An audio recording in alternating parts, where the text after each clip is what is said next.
Oh, people are probably piling up. Oh my gosh, I'm sorry. Maybe not. Cindy, would you like me to pause the recording for right now? Sure. Okay. Put up my little slide for.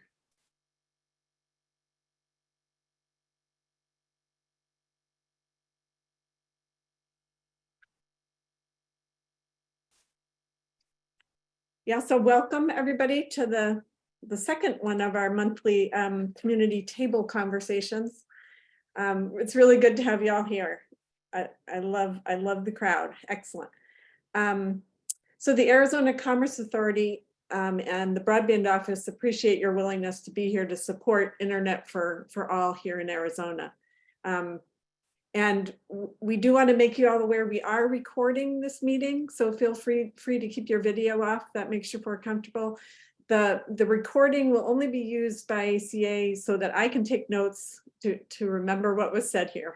So we're not disturbing. Well, we are. We're putting it on. We're putting it on the website for people to see also. And so we think it's important that there be a public presence after the meeting. So please, if you have questions throughout today, just type them into the chat. We're going to try to get to all of them before the end of the conversation. I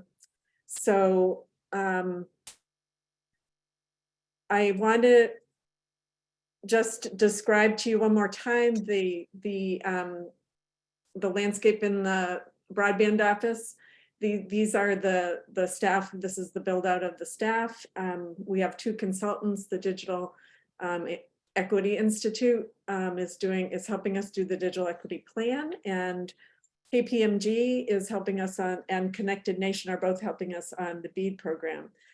Nicole Umayim is our federal program officer from the NTIA. She'll be kind of looking at all the compliance issues for the BEAD and the digital equity programs.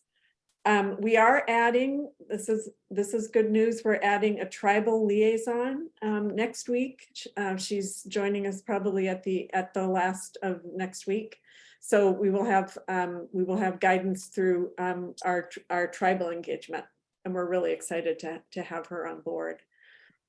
And KPMG has come today to give us a little presentation on the BEAD program.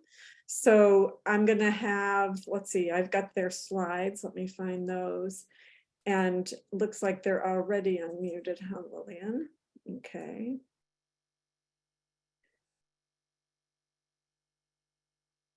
And I think, let me see if what's the way I wanted to view these?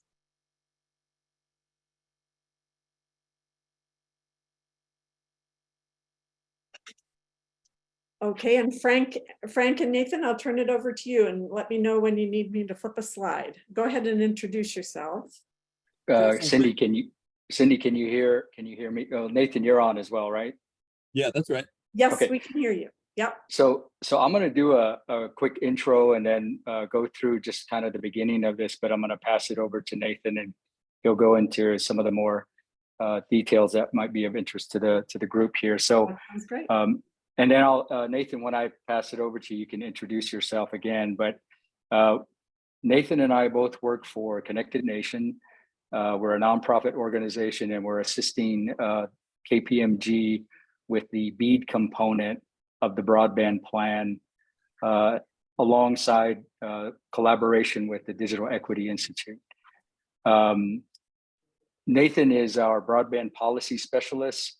I work in the development and planning group and do broadband strategic initiatives. So you can go to the third slide, Cindy. There we go. Okay. So for the BEAD program, BEAD stands for Broadband Equity, Access, and Deployment. And a big component, this leans heavily towards infrastructure, but as you all note, if you're familiar with the program, is that it really needs digital equity, and the digital equity plan is a big component that feeds into this. Imagine building all of this infrastructure and not having it go to the correct places or no one to use it. And so all of the things that the Digital Equity Institute is doing will feed into a lot of the components of the BEAD plan itself. In November of 2021, the Congress announced the Infrastructure Investment and Jobs Act, and that appropriated about $65 billion of funding for broadband. And a large part of that went into the BEAD program, so 42 billion, and the rest of it went towards digital equity programs, as well as tribal broadband connectivity program. The primary objective of all of this funding is universal broadband across the entire country, including the territories and Puerto Rico and DC. So it goes across the entire country. The way that the priority is for the NTIA, who's administering this program at a federal level, is that it's aimed at primarily towards covering unserved locations. And in their definitions, an unserved location is a location that has less than 25 megabit per second download and less than 3 megabit per second upload and latency greater than 100 millisecond. So if you think of the technologies that are out there, fiber all the way to copper, fixed wireless, satellite, and others, you begin to realize that there are certain technologies that may be excluded from meeting the requirements of the program. The second component of this that the program aims to cover is underserved locations, and underserved locations includes those places where it's less than 100 megabit per second download and then 20 upload. And then if there's funding available and as the program begins to be developed and the strategy implemented, the NTIA is really trying to reach out to community anchor institutions. And for those, that could include schools, libraries, and so forth, even chapter houses on the reservation, for example. And in those cases where those community anchor institutions have less than 1 gigabit per second, those will get prioritized as well. If there's funding available beyond that, there's other areas that the BEAD funding can be applied to, and you can see the list of some of those there. I did want to mention that one of the unique features of the BEAD program compared to other federal funding programs that you may be familiar with is that the BEAD program is administered, it's going to be administered at a state level. So for some federal funding programs, you apply to the federal government, but in this case, the state is going to be given the funding. And because the state is closer to the needs of the communities and the local people in the state, and they have a better connection with them, it's important for the states, to manage those funds. And just so everyone's clear on this, because it's really important, is that the state of Arizona, the governor's office at the governor's office level, has appointed the ACA to be the authorized entity to administer those funds. And so as a result, a lot of the programs and the events that you're seeing hosted on the ACA's website, that is a big motivation for it. They're the broadband office for the state, and all of these programs go through them. Frank, yes, just real quick.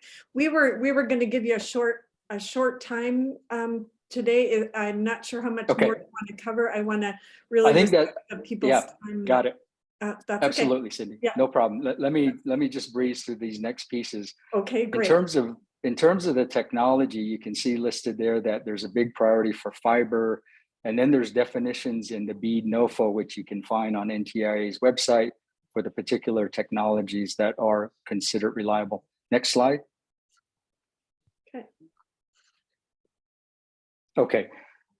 There's not, the only thing I want to call out on this particular slide here is that there's some organizations out there that have done some initial back of the napkin estimates, so to speak. And there's a potential for Arizona to get close to or somewhere in the neighborhood of $775 million. And a lot of the information that's feeding that is going to be based on, again, from the previous slide, where it's considered unserved or underserved. And so just another point on this slide is that as the plan gets developed, the sub-grant process will get kicked off most likely starting at early next year.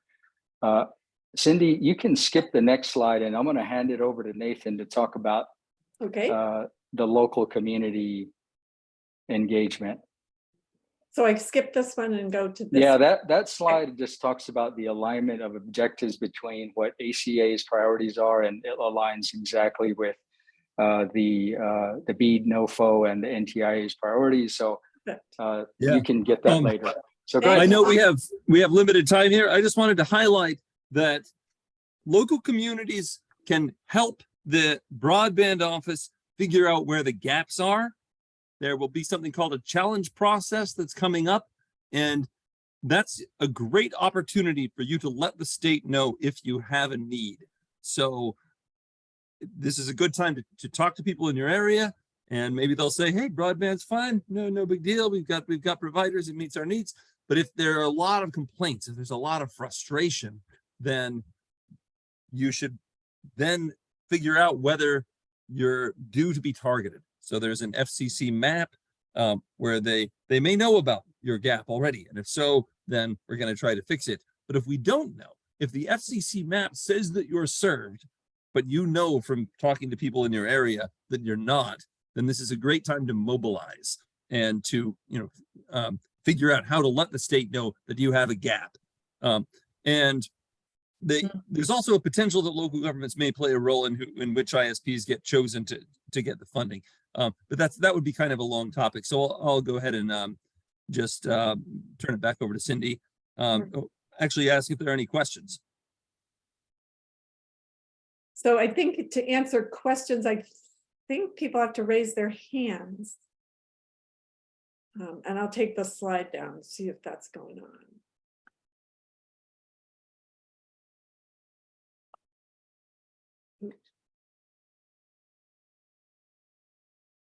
If you have a question, please feel free to raise your hand down below, and then I can unmute you.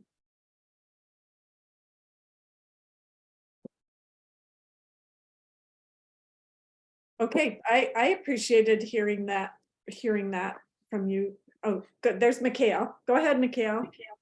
Yeah, I was just wondering if Connected Nation has a projected timeline, sort of like a process for the foreseeable future of like what are next steps and when are we going to hit certain benchmarks, things like that. Yeah, that's actually defined really by the BEAD NOFO itself. So there are certain kind of shot clocks that are set up, as they're sometimes called. The next big one is that after the NTIA is expected to announce the allocation of funds among states on June 30th, that will trigger a 180-day shot clock before the initial proposal is due. That'll be due December 27th. And that's where the state really has to lay out exactly how they plan to allocate and award the money, and also what locations they're going to be targeting, subject to challenge. And the challenge process will happen shortly after that. So it's probably going to be either possibly later this year or early in 2024 that will really be the opportunity to make challenges to the state if you're inappropriately excluded from the program. So this would be a good time to start finding out whether you ought to be targeted, and if you think you should, then you can check whether we know about that or whether you're going to need to send us some data and prove your case that you need BEAD funds.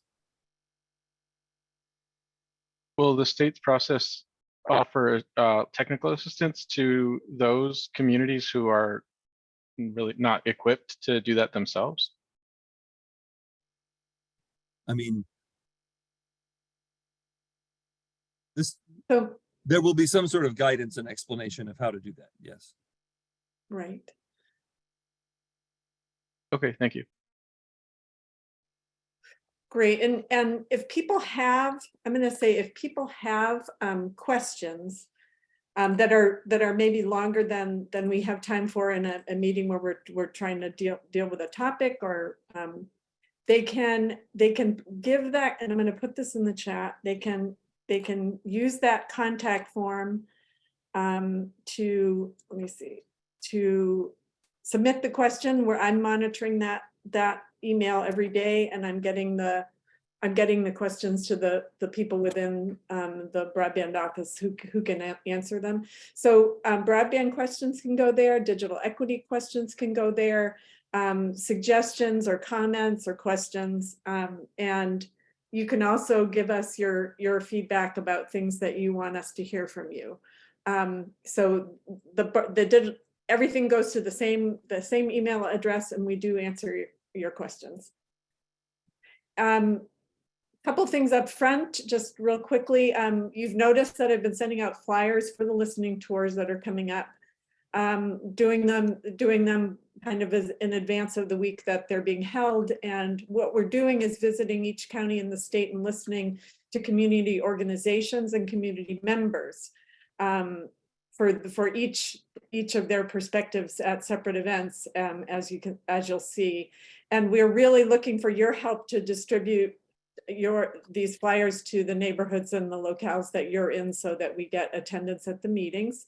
It's going well, but we can always use your help to hear more voices. And then we're also distributing surveys, both to community members to fill out, and community organizations. Again, the same, we want both perspectives.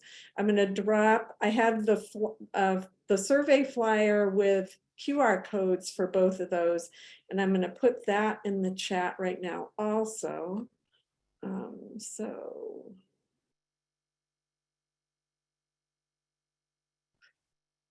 I'm going to get that to you later. So I can keep moving here. It's not in the folder where I thought it was. Let me see.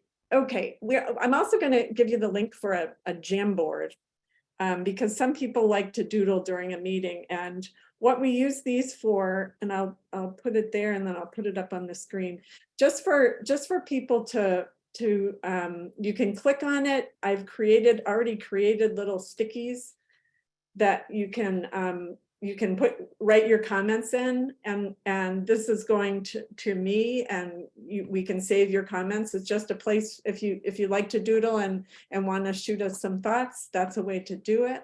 So I've created that. If you go to the link, it's fairly easy. You just click in one and start typing in. There you go. Okay. And I'm not going to show it during, but So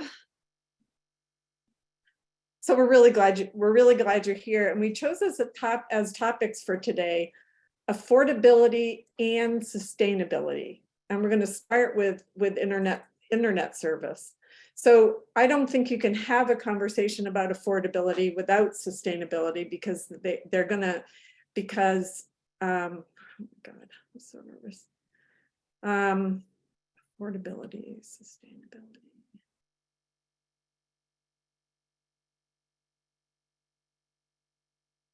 Because a program that starts and doesn't stay in service isn't cost effective. So we don't want to just go running at something and not think about the future of that program. So that's why I want to keep that coming into the conversation. I think one of the things, we had a question last month about the idea of putting in a plug for keeping ACP in operation, continuation, and pushing for signups. And that's really the mechanism we have right now to deal with cost of internet. But I wanted to open it up to people to talk about what they, I don't want to lead as much as listen to you. So are people in this audience thinking about affordability of internet service and different ways that we can achieve that?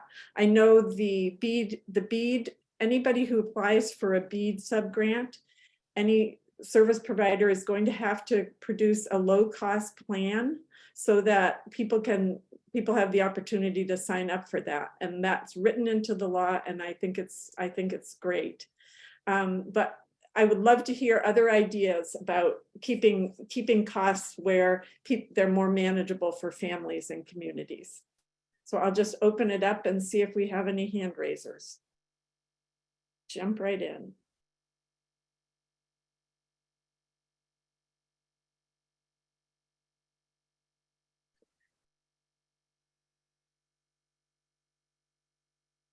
And if not, I'll throw in a few more things. Okay.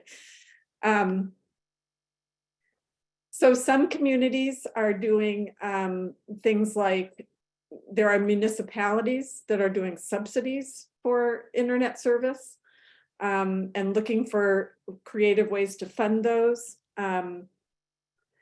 I think one of the things that might help our communities is developing local coalitions specifically focused on affordability, where we're planning and looking to the future and looking for other ways to contribute to affordable internet for all. And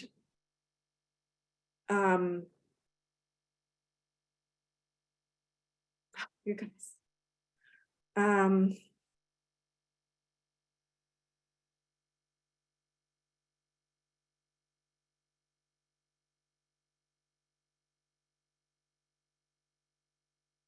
another way that, yes, Sean Flecken, thank you. Hi. Jump in. So I am the interim director of the Pinell County Library District. And I can say Awesome. that back in 21, 22, we took advantage of a ARPA grant to get Wi-Fi hotspots that we could check out to the public at 4 different locations here in the county. And I can say that the demand for them was quite high, but in terms of sustainability, it's proving to be kind of a problem for us.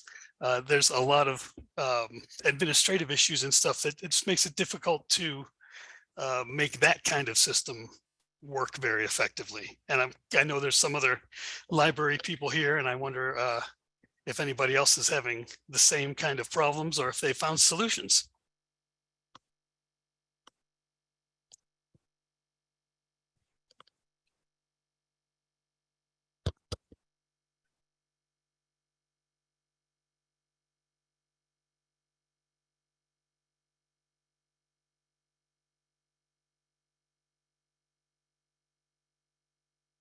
Right. So,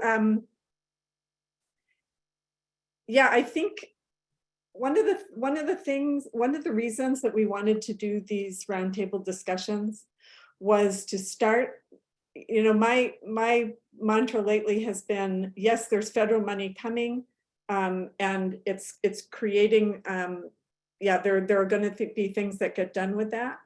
But what we need to do as a state is to come together in ways that we can collaborate to solve some of the problems.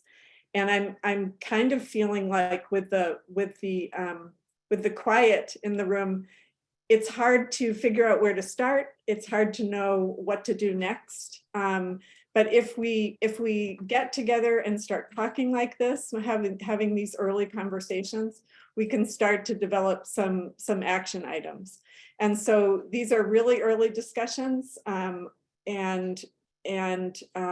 we just want to be sure that we continue to keep them going. And I see Shruti has her hand up. Thanks, Sydney. Thanks, Cindy. Sorry. And Sean, you raise a really good point. Cindy, this is actually something that in working with a lot of the libraries we have seen, and outside of libraries, even other recreation centers or senior centers, for example, they all seem to have the same problem, that when ARPA had funds available, you know, they had these grant monies that they could use, but the issue tends to be that they run out over time. I can speak to some of the tribal areas as well, that we've seen that they get certain grant monies, which maybe lasts for up to 3 years, maybe 5 if you stretch it. But after that, then the grant monies run out. And that's the issue with sustainability. So I wonder if there's a way that you could create sustainability by making these programs run for a longer period of time and not have a time cap on it.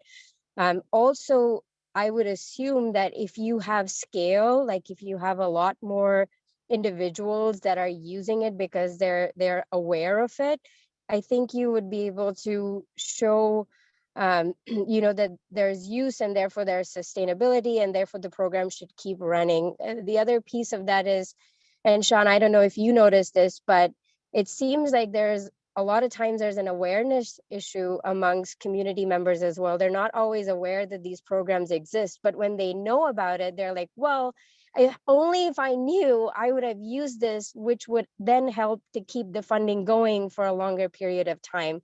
So Cindy, all of that is to say that it just seems like you can get to sustainability as long as there are funds still available instead of making it a one-time only funding opportunity. Right. Right. So there are some things to look at in the chat. Wow. Sorry, I've been, okay.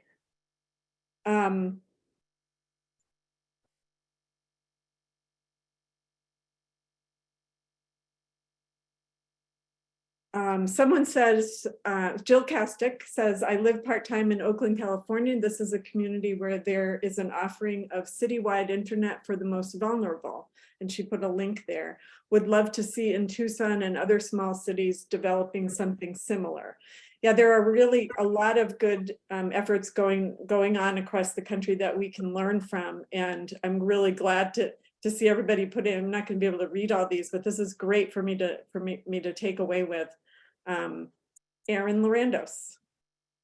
Hi there, this is Erin Lorandos. I work for the Arizona State Library as the Digital Inclusion Library Consultant. I just wanted to add one thing to the conversation around the grant funding. You know, a lot of times the other unfortunate part about that is you can reapply for money, but you can't reapply for the same program over and over and over again. And so that's an unfortunate limitation from the funder perspective as well.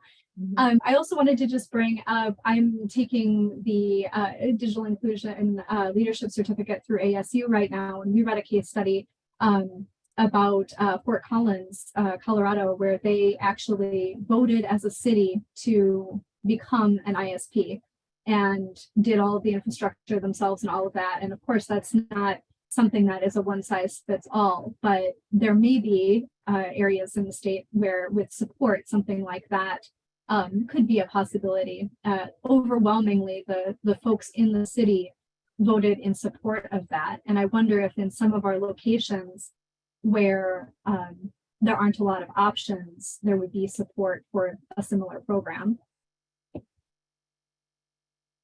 Thank you, Erin. I think that's really interesting. I think to me, like I always say, I feel like so a lot of the work we're doing right now is deferred investment. It's things that could have happened when the internet came into the space and didn't, and that I'm not sure that our country and our state and everyone fully understands how not having everybody online is impacting society at large. I mean, and so that doing that, what Erin just said, or doing municipal subsidies, paying for people's internet, or giving people low-cost computers with the appropriate training and all the things that go with that, will really make for a healthier society. And it feels like this is our time to bubble that all up. And I mean, there are community foundations that are funding things along these lines. Yeah, and just a movement to reach out to our senators and our congresspeople to be sure that the Affordable Connectivity Program stays in place or becomes refunded when the initial resources run out is just a really important, there's some really important things to consider. Steve Peters? Yeah. Yeah. Hi, Cindy. Hi.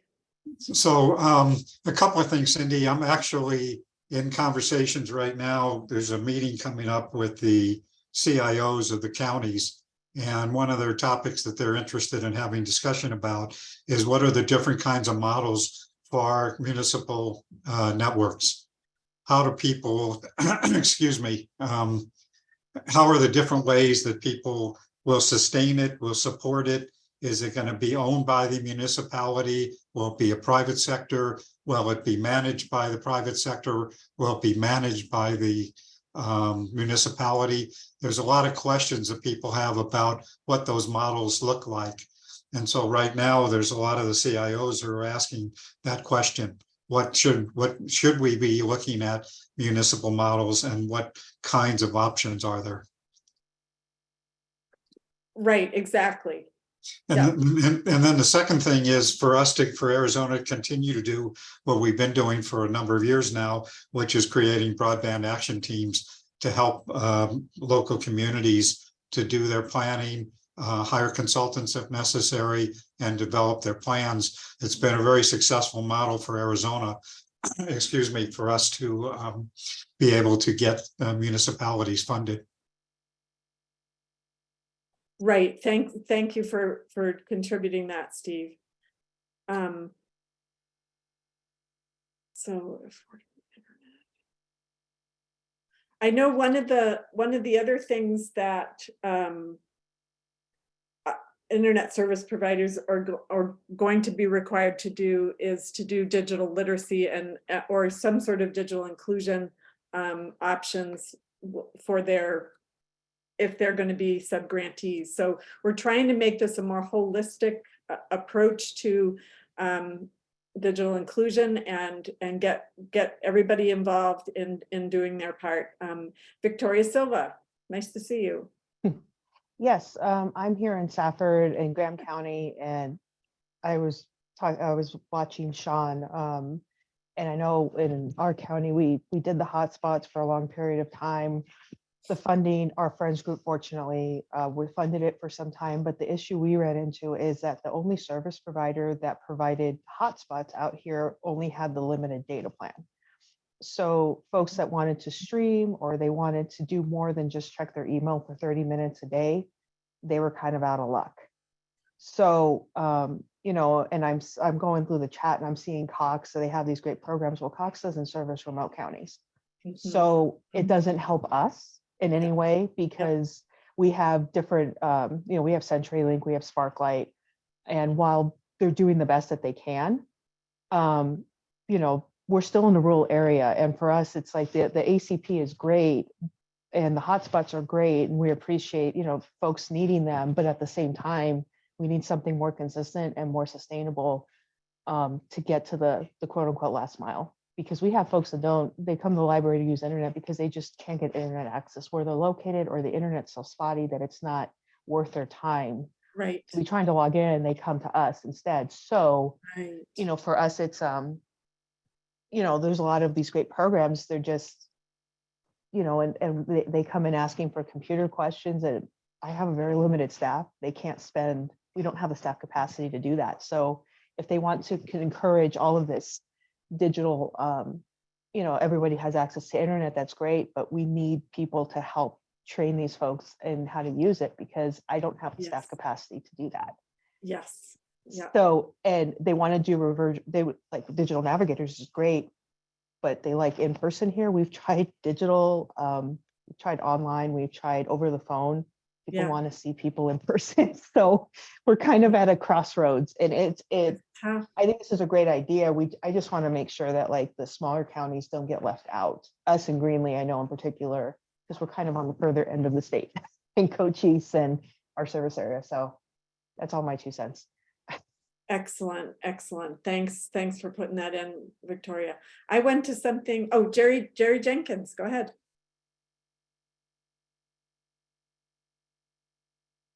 Oh, can you guys hear me okay? We can, yes, thank you. Yes, so I'm Jerry from MediaCom, and I wanted to go back to the initial question about digital literacy.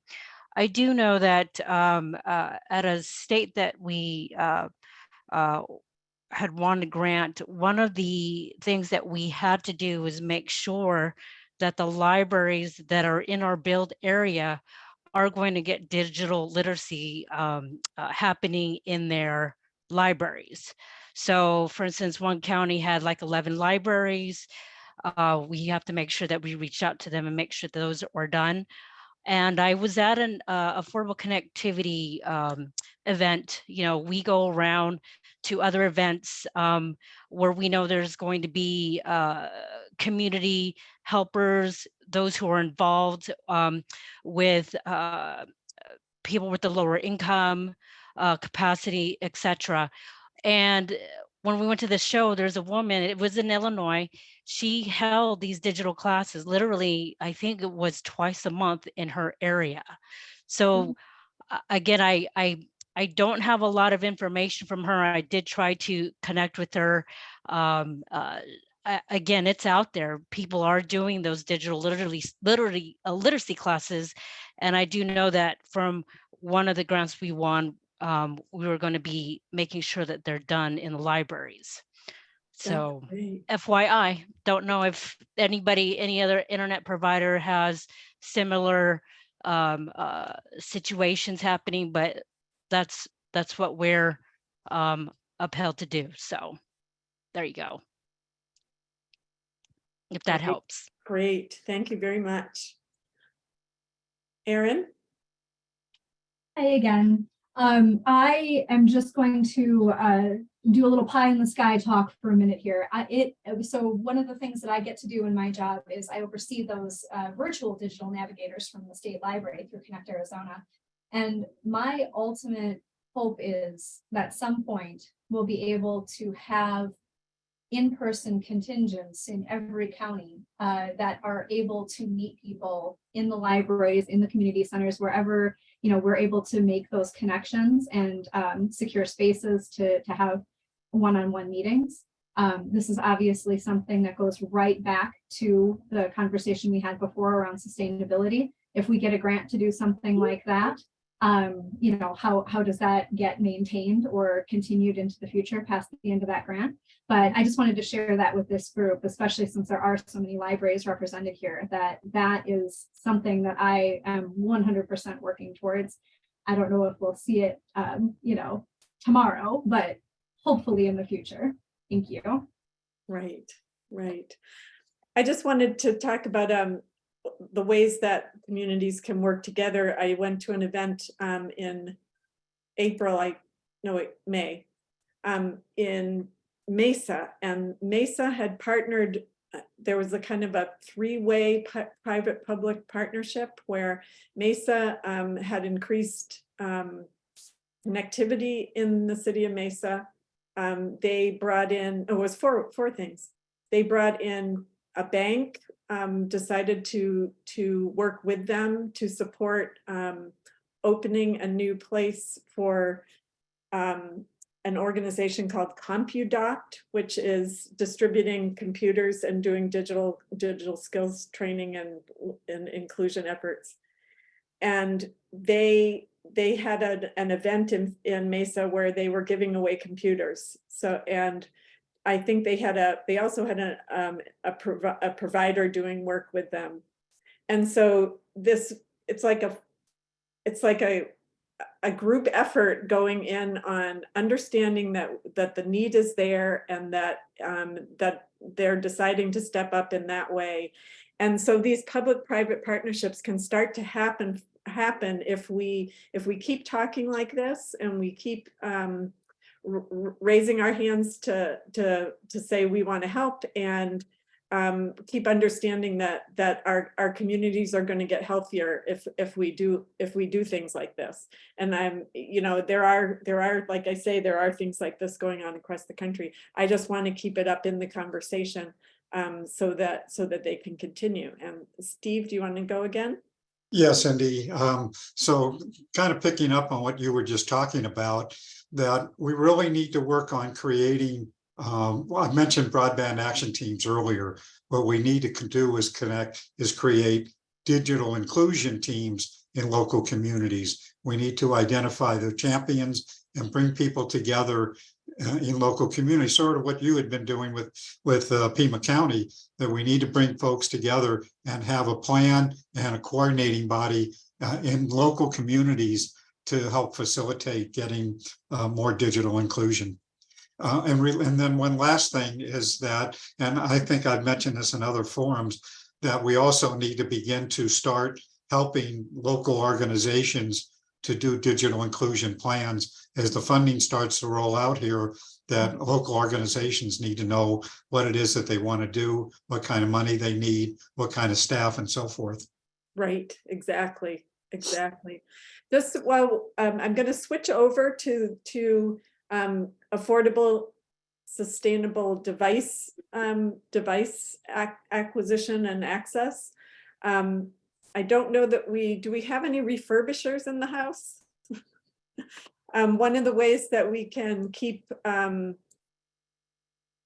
cost, that we can actually distribute more computers is by refurbishing.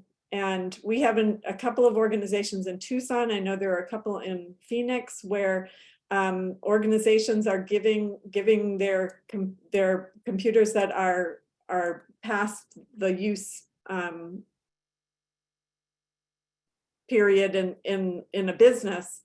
They take them to a refurbisher who recycle them and put them back into service. And there was an important act called the Computers for Veterans and Students Act, passed in 2022, that the federal government is going to start doing that in a systematic way to let national refurbishers. So changing the way we operate. Oh, there's Mariana. She can tell better. Go ahead, Mariana.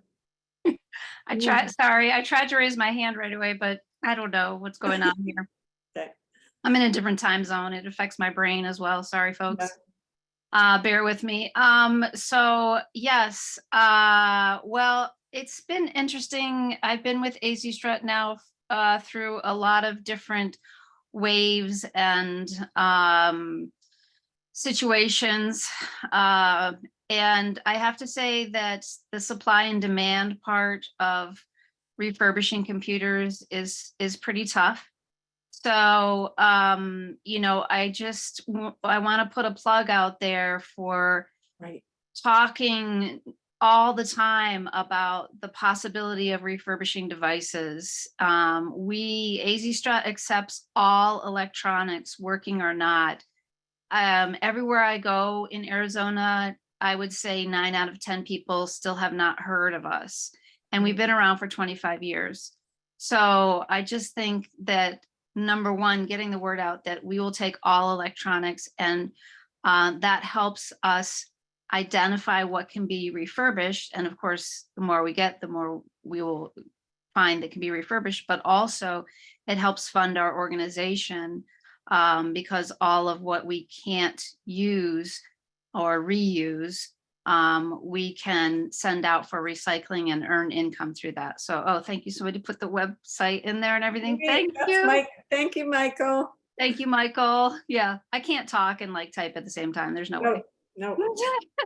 So that's the one thing that I just have to say, this year has been very low for us in terms of volume of devices and donations that are good for us. I also want to say, related to that as much as you can advocate for fixable, repairable devices, if you see emails coming through from like iFixit and things like that, really, you know, right to repair and all of that is so important, because like the last year or so, we've been working on Chromebooks, and Chromebooks are going to be like,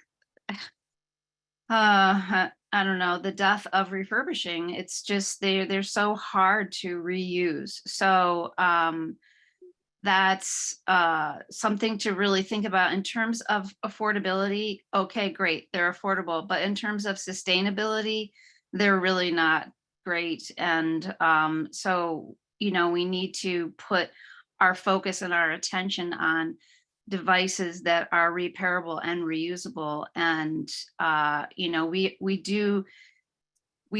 are able to get about 100 computers refurbished a week, but since our donations have been down, you know, we're focusing a little bit on Chromebooks to try to keep up with that number, but it's not the greatest. So those are my two things, and I'm open to anybody's questions or input about the whole refurbishing and reusing devices. Great. Elena. Yeah, hi. Uh-oh. There you go. Am I there? There you go. Okay, yeah. We can hear you. Okay. Yeah. So I was just gonna say that one of the ways we're trying to help in this space is trying to get a definition of what digital literacy means for people. Like, what's their definition in terms of materials, tools? It can go anywhere from, you know, technology 101, where, you know, it's how do I turn on my computer, and all of the things that surround the basics, all the way up to, you know, safety and trust, which are key factors for us. And especially when we're talking about all the things that are out there now. I mean, I'm not even going to talk about AI, but, you know, we hear about scams, we hear about all kinds of things that are happening on the internet. And for people to not be literate and to be aware and to be able to have critical thinking around the things that they're seeing when they're on the internet is hugely important for us. So I'm just wondering if there is, we talk about digital literacy in a lot of different ways, and I'm trying to figure out like what the best things are so that Common Sense as an organization can provide the right types of materials. We don't do, you know, the basic tech, the how do you turn on your computer, how do you, you know, sign up for an email. I mean, we have resources for people who need that, but that's not our bailiwick. But I'm just curious as to what this group's definition of digital literacy is. That's a big kettle of fish, as we say. Yeah. So I have to say, it's been amazing watching the chat and the engagement. I know it's hard to jump in these broad discussions, but I'm going to look really closely at all the chats, record them, and get back to you when I see questions. But I'm seeing really good ideas and research and yeah. Sean, go ahead. I was just going to say in response to that question, that's the tricky thing for public libraries as well, because for us, it's all of those. Digital literacy is that whole gamut, and it's really just a question of who comes in at what time. And I mean, we still get all of it from the, you know, how do I sign up for email? You know, everything you described is all part of the need, I think. And that's all I wanted to say. Great.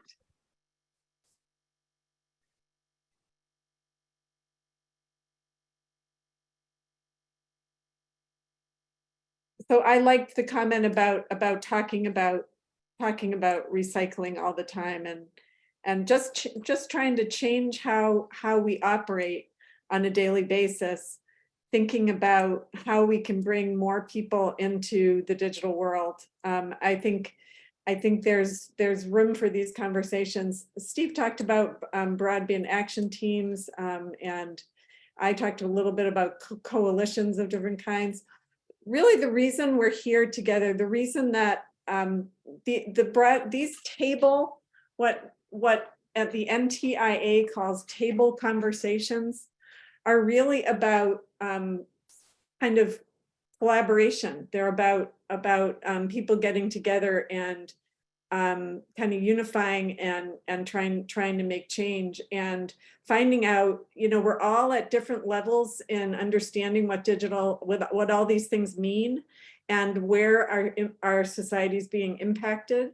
So we decided to have these virtual seat at the table conversations once a month to serve as open office hours for the broadband office. And we want to hear what's on your mind and learn about all that you're doing in the digital equity space. And we want these meetings to support open two-way conversations between communities and the broadband office.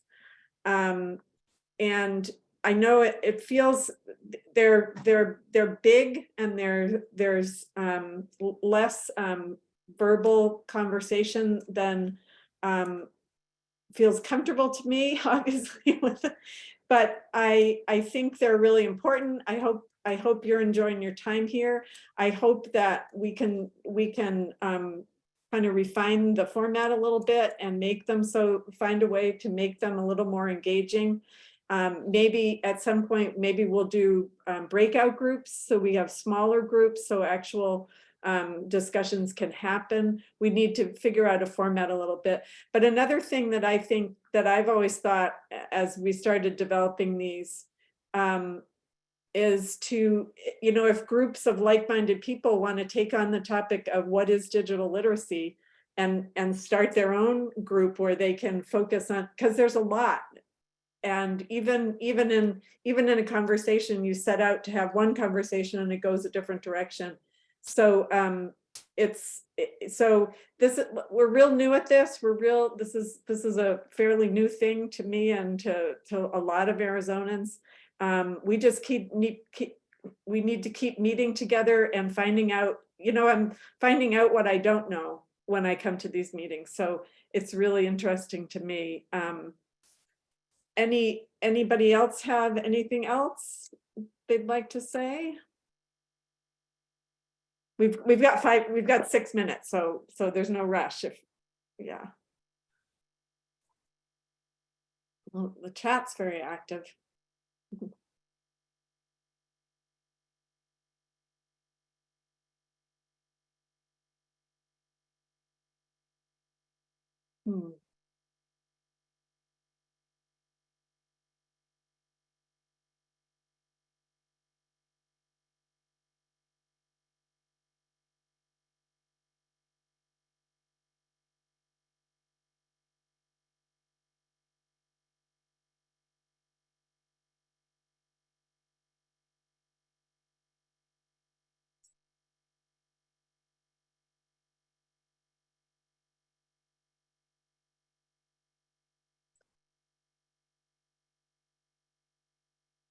Well, you guys, this was a really good turnout. I really appreciate it. I think we were up to 96 at one point.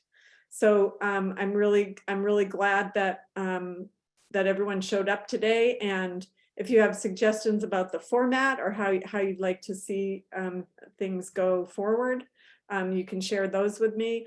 I know there's a lot of questions, especially if you are in the field and you're interested in where the Digital Equity Act and the Broadband Equity Access and Deployment Act program are going. There are lots of questions about those. It's going to unfold. It's going to unfold, and you're going to learn more. And you can, like I say, ask us any questions, and we'll try and get back with you.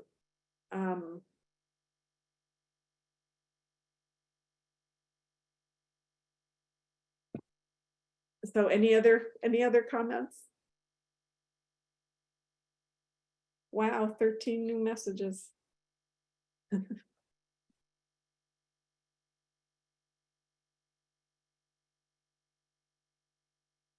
Well, thank you guys too. Oh, thank you very much.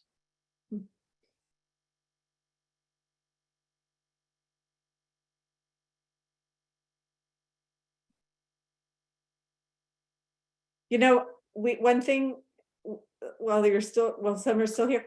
We got people from across the state today. I saw new people from far corners of the state that it's really exciting to me. Please tell your friends about this. And because again, we do want a far reach with this thing. Elena. Yeah, I just wanted to know, you're gonna share the chat, because there was so much, we can't download it and save it. So there's a lot of emails and stuff like that I didn't catch. Tons, you're right. Yes, I can do that. Okay, thanks. I can do that. Great question, everybody.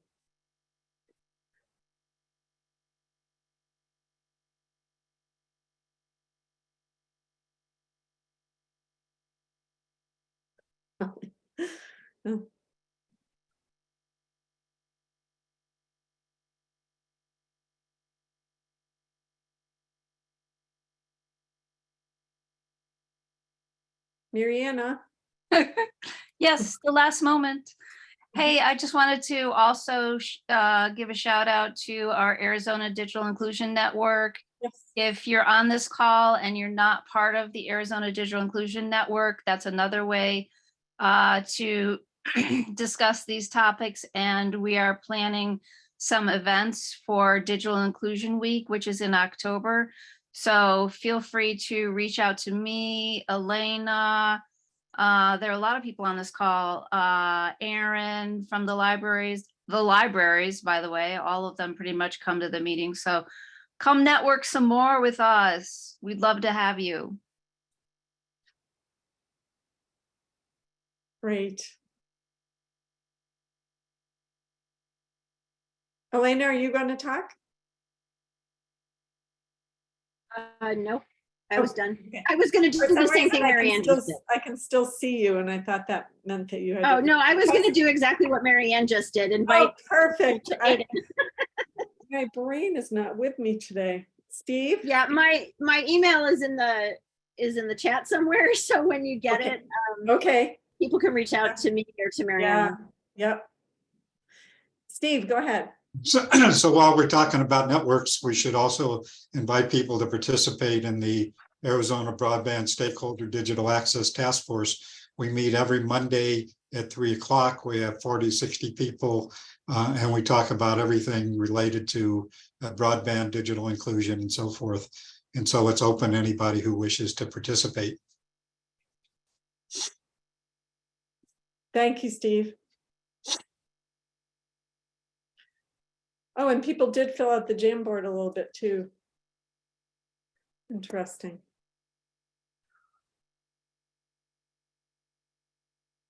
Well, great. Thanks, everybody. Thanks for coming. We'll see you next month.